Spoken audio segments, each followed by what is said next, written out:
Inside the world's most secure prisons, where every door is locked, every movement is watched, and every second is controlled, men still die in ways that defy explanation. How can a place designed to control violence hide some of the most mysterious murders in modern history? Tonight, we step into the shadows of America's and the world's most notorious prisons to investigate the murders no one has solved. Who killed these men? And perhaps the bigger question, why? This is not a movie. These are the real-life cold cases of prison life, where truth is locked away just as tightly as the inmates themselves.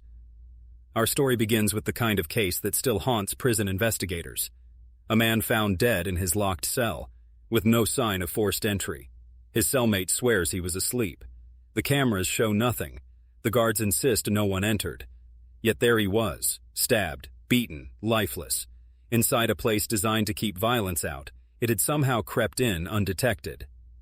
The official record lists it as unsolved homicide. But behind bars, inmates whisper names, gangs, debts unpaid, and secret deals gone wrong. The question is, was this a ghost killing or a cover-up? Prisons are often described as pressure cookers.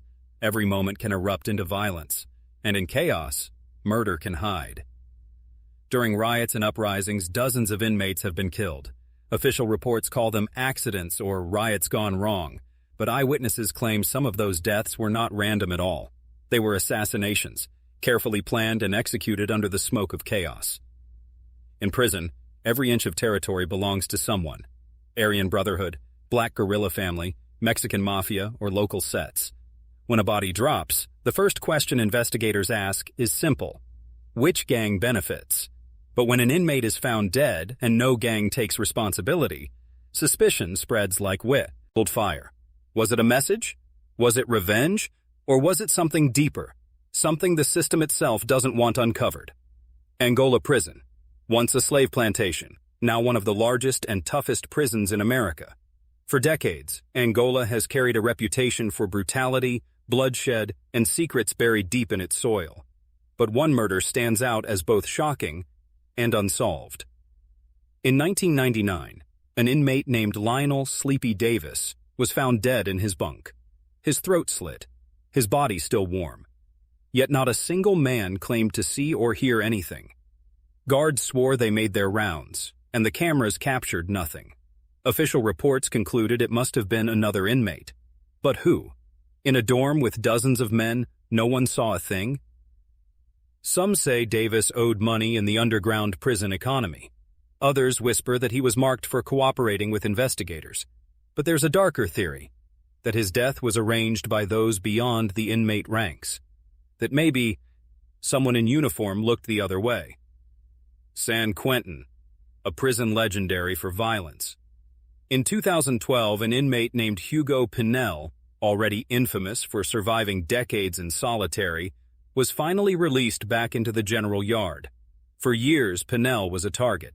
His past made him enemies across racial and gang lines.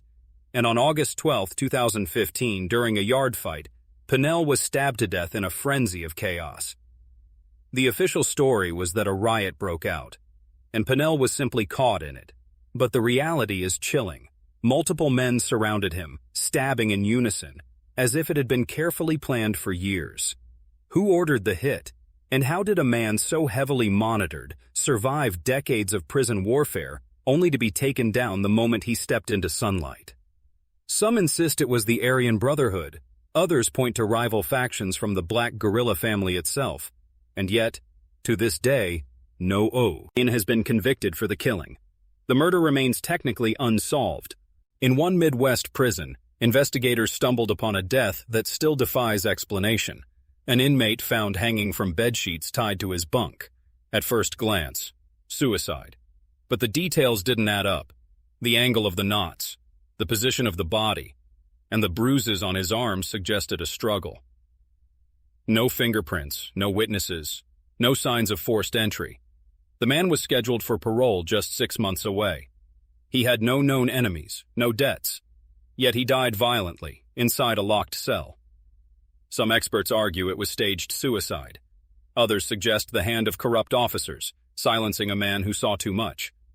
Officially, The file remains open, unsolved. To understand prison murders, you have to understand the gangs. Every hit carries meaning. Every death is a message. But sometimes, that message is delivered so brutally, yet leaves no trace of who pulled the strings. In one California facility, an inmate was stabbed more than 40 times with homemade weapons. Yet every witness swore they didn't see who did it. The cameras, mysteriously covered by cloth. Guards, distracted at the exact moment of attack. A man murdered in broad daylight, with no killer ever identified.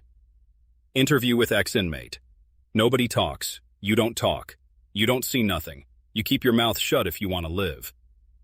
And so, the murder remains unsolved. A perfect crime, inside a place designed to eliminate the possibility of one.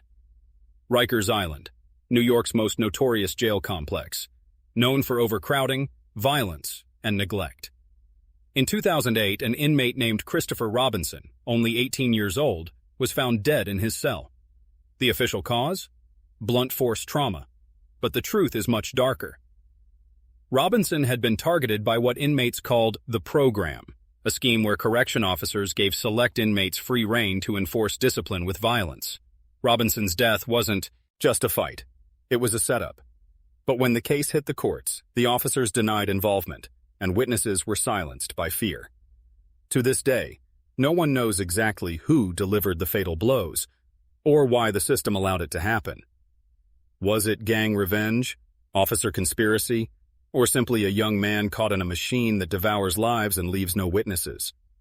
Robinson's case remains an open wound, a reminder that inside prisons, truth often dies with the victim.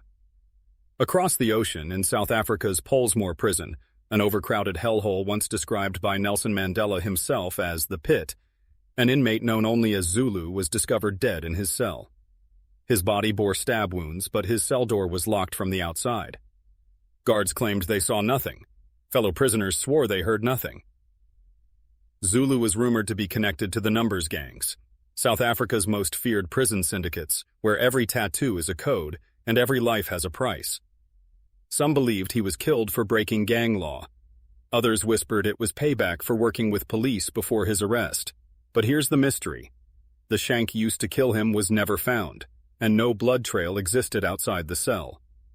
The murder was ruled unsolved. Yet inside Pollsmoor, inmates believe the truth is known. It just isn't spoken aloud. Because in the world of the numbers, silence is survival. From Angola to Rikers, from San Quentin to Pollsmoor, these unsolved murders remind us of one thing. Prisons are supposed to be places of control.